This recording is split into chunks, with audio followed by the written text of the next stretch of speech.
오늘 말씀은 누가복음 20장 27절로부터 40절까지 말씀입니다. 우리 함께 읽겠습니다. 부활이 없다 주장하는 사두개인 중 어떤 이들이 와서 물어 가로되 선생님이여 모세가 우리에게 써 주기를 사람의 형이 만일 아내를 두고 자식이 없이 죽거든 그 동생이 그 아내를 취하여 형을 위하여 후사를 세울지라 하였나이다. 그런데 칠형제가 있었는데 맏이 아내를 취하였다가 자식이 없어 죽고 그 둘째가 셋째가 저를 취하고 일곱이 다 그와 같이 자식이 없이 죽고 그 후에 여자도 죽었나이다. 일곱이 다 저를 아내로 취하였으니 부활할 때에 그 중에 네 아내가 되리이까. 예수께서 이르시되 이 세상의 자녀들은 장가도 가고 시집도 가되 저 세상과 및 죽은 자의 가운데서 부활함을 얻기에 합당히 여김을 입은 자들은 장가가고 시집가는 일이 없으며 저희는 다시 죽을 수도 없나니 이는 천사와 동등이요 부활의 자녀로서 하나님의 자녀임이니라. 죽은 자의 살아난다는 것은 모세도 가시떨기 나무에 관한 글에 보였으되 주를 아브라함의 하나님이요 이삭의 하나님이요 야곱의 하나님이시라 칭하였나니 하나님은 죽은 자의 하나님이 아니요 산 자의 하나님이시라. 하나님에게는 모든 사람이 살았느니라 하시니 서기관 중 어떤 이들이 말하되 선생님이여 말씀이 옳으나이다 하니 저희는 아무것도 감히 더 물을 수 없음이더라. 아멘. 네, 오늘 말씀을 보면 이제 계속되는 질문 시리즈죠. 질문 시리즈. 질문과 답 시리즈라고 말할 수 있습니다. 근데 이제 질문과 답이 정말 궁금해서 아니면은 이 복음의 진리를 알기 위해서 질문하는 것 아니죠. 네, 어떤 질문이죠? 꼬투리 잡으려고.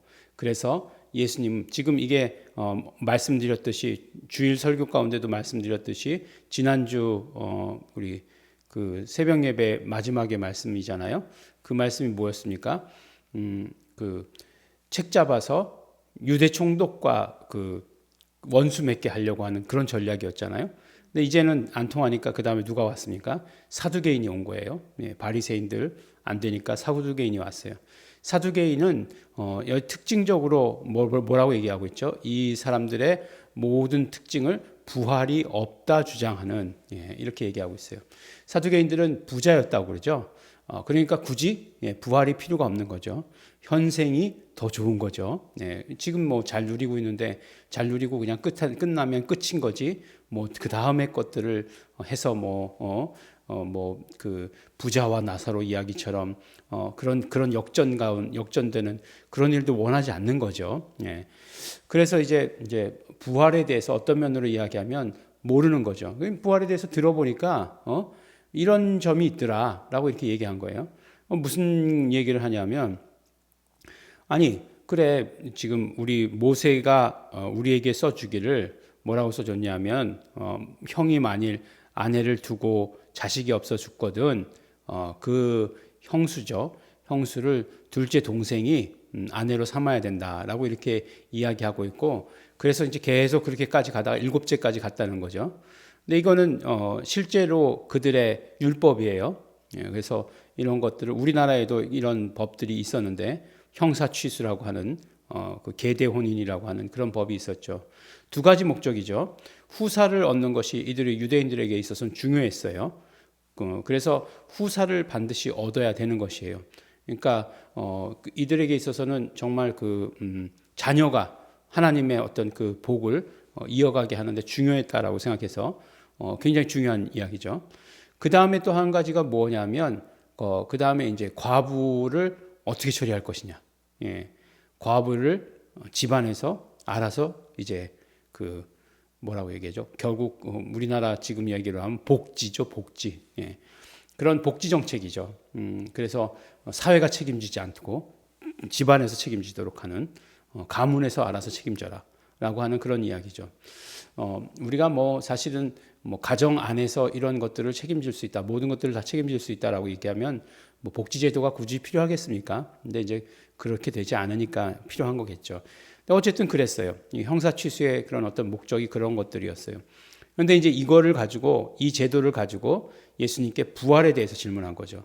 사두개인도 아주 난 너무 똑똑해 뭐 이렇게 생각하면서 질문했을 거예요. 만약에 이제 다 살아나면 그럼 누구 아내가 되느냐 이거죠.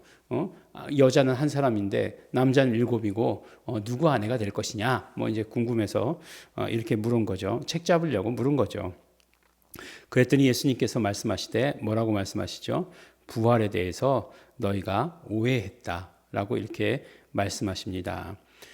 그러니까 이 땅의 자녀들은 장가도 가고 시집도 가지만 부활한 자들은 장가 가고 시집 가는 일이 없다 이렇게 얘기하시고 다시 죽을 수도 없고 뭐라고 얘기하죠? 천사와 동등이고 하나님의 자녀다라고 이렇게 얘기합니다. 그렇죠? 예, 부활했을 때에 장가 가고 시집 가고 그러는 것이 아니다라고 이렇게 말씀하는 거예요. 이제 우리가 뭐 천국 가면은 그러면 다시 만나서 그 부부 관계를 유지하느냐 뭐 그런 거요. 그런 거 질문하는 사람들 많이 있죠. 예수님께서 이렇게 답해 주십니다. 걱정하지 마세요. 그러니까 너무 걱정하지 마시기 바랍니다. 네, 죽어서는 다시 뭐 그런 거 없어요. 그래서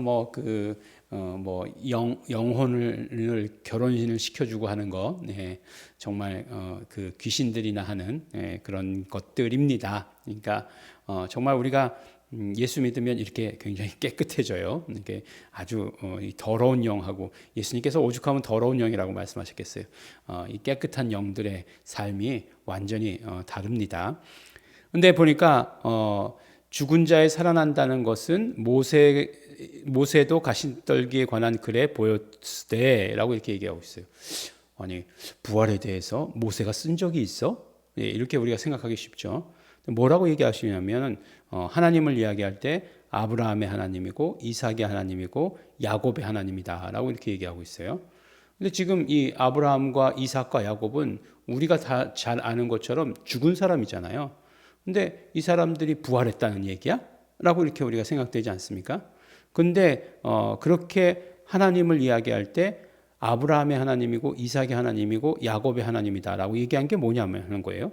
그 예수님께서 말씀하시기를 하나님은 죽은 자의 하나님이 아니요 산 자의 하나님이시다. 그럼 산자라고 하는 것은 지금 아브라함과 야곱과 이삭을 산자로 여기신단 말이에요. 죽었는데 분명히 이게 무슨 뜻이냐 하는 거예요. 누가 산자냐? 산자의 하나님이라고 얘기했을 때 그것이 굉장히 궁금하죠. 그러니까 아브라함과 이삭과 야곱을 산자로 여기셨다는 게 뭐냐라고 이렇게 얘기하는 거죠. 근데 이제 우리가 잘 알기로 아브라함과 이삭과 야곱은 어떤 계보죠? 물론 뭐 족보의 아들이죠. 아들이고 손자겠지만 바로 언약의 계보죠. 이 계보는 어떤 계보를 말하는 거예요? 언약의 계보. 바로 아브라함이 언약을 받았죠. 그래서 이 아브라함으로부터 시작해서 이 언약의 계보는 누구에게까지 이어지는 거죠? 마태복음에 보면 마태복음 1장 1절에 아브라함과 다윗의 자손 예수 그리스도의 세계라라고 이렇게 얘기하잖아요. 왜 이제 다윗과 성경 원문으로 보면 다윗과 아브라함의 자손인데 그럼 다윗은 무엇을 이야기하느냐? 다윗은 왕을 얘기하는 거죠. 그다음에 아브라함은 무엇을 상징하는 것이겠습니까? 그렇죠. 아브라함은 언약을 상징하는 것이에요. 그러니까 아브라함과 다윗의 자손이라고 얘기하는 것은 바로 아브라함이 언약을 하나님께서 언약하셨으니까 언약의 완성. 누구요? 예수 그리스도시다라고 이렇게 얘기하고 있는 거예요. 그럼 언약의 완성 예수 그리스도다라고 하는 것, 그게 또 결국 무슨 말이냐? 결국 산자라고 하는 것은 예수 그리스도로 사는 자, 예수 그리스도와 합한 자가 예수 그리스도로 사는 자를, 그러니까 그 언약의 완성을 말하는 거고, 그래서 산자라고 하는 건 결국 예수를 만난 자가 산자다라고 이렇게 얘기하고 있는 거예요. 예수를 만난 자, 예수 그리스도로 사는 자가 바로 산자다라고 이렇게 얘기하는 거예요. 예수님께서 부활에 대해서 무엇인지도 모르는 이 사두개인들에게 이 부활에 대해서 산자에 대해서 말씀해 주시고 계세요. 사실은 못 알아들었을 것 같아요. 이 사두개인이 예수 그리스도와 만나야 산다라고 하는 이 얘기를 알아들었을까요? 못 알아들었을 거예요. 그럼에도 불구하고 예수님께서는 어떠한 질문을 받던지 간에 그 질문에 신실하게 답변하세요. 그리고 그 복음에 대해서 말씀을 하십니다. 정말 부활이 무엇인가에 대해서 말씀하시고 우리가 산다라고 하는 것이 무엇인가에 대해서 이야기해 주시는 것이에요. 그래서 산 자는 살려주시는 영이신 예수가 필요하다라고 말씀하시는 거잖아요. 고린도전서 15장 45절인가요? 그거에 말씀해 주시는 거잖아요. 그렇게 말씀해 주시는 것 우리가 산자이기 때문이다 말씀해 주시는 거예요. 예수 그리스도로 사는 자가 산자고 결국 하나님은 누구의 하나님이시냐? 산자의 하나님이시다라고 이렇게 말씀해 주시죠. 그러면 이제 궁금한 거는 이제 아브라함과 이삭과 야곱이 예수님을 만났나요? 이렇게 물어보시는데 그건 이제 히브리서에서 말씀해 주시는 거죠. 히브리서 11장에 보면 이 뒤에 이제 맨 마지막 절에 말씀해 주시는 그런 말씀이 있는 거죠. 그래서 결국은 예수 그리스도와 만난 자, 그 사람들이 산자고 그 사람들이 부활하고 그 사람들이 영원한 생명을 얻게 되는 거죠. 그래서 부활의 자녀로서 그 하나님의 자녀다. 네. 부활을 얻기에 합당히 여김을 입은 자들. 예. 이 사람들 누굴까요? 예수님을 만난 사람이다라고 이렇게 말씀해 주시고 계십니다. 우리가 산자입니까? 물어봤을 때 네, 당연히 우리는 산자가 되어야 되겠죠. 그래서 네, 산자의 하나님이 나의 하나님이 되어야 하는 것이죠. 네, 그 하나님은 언제나 우리에게 좋으신 하나님이시잖아요. 그 하나님이 나의 하나님이 되기 위해서 나는 산자가 되어야 합니다. 그래서 우리 모두가 다 산자가 되게 하기 위해서 그래서 우리 정말 예수님을 영접하도록 그래서 예수님을 증거하고 전하고 하는 것입니다. 그 일에 힘쓰시는 우리 성도 여러분 되시기를 예수 이름으로 축원합니다. 기도하겠습니다. 하나님 아버지 감사합니다. 우리가 산자의 하나님 되게 하여 주신 것 감사하고 감사합니다. 정말 예수 그리스도를 우리가 받았으니 예수 그리스도로 날마다 사는 산자가 되게 하여 주시옵시고 부활하고 영생할 때까지 예수 그리스도로 사는 자, 예수 그리스도와의 모든 관계 가운데 함께하는 것을 기뻐하고 사는 자 될 수 있도록 아버지 축복하여 주시옵소서. 우리가 이 땅의 삶을 살 때에도 산자로서 살게 하여 주시옵소서. 그래서 날마다 예수님으로 사는 자 될 수 있도록 축복하여 주시옵소서. 감사드립니다. 예수님 이름으로 기도드렸습니다. 아멘. 그러므로 이 시간에 기도하실 때에 우리 산자의 하나님, 나는 산자입니다. 나는 예수님이 필요합니다. 나는 날마다 예수님으로만 살겠습니다. 성령님, 예수 그리스도를 변호하시고 증거하시는 성령님 함께하여 주시옵소서. 늘 나에게 예수를 증거하여 주시옵시고 예수를 증거할 수 있도록 성령님 충만함을 허락하여 주시옵소서. 우리 다 같이 통성으로 기도하시겠습니다.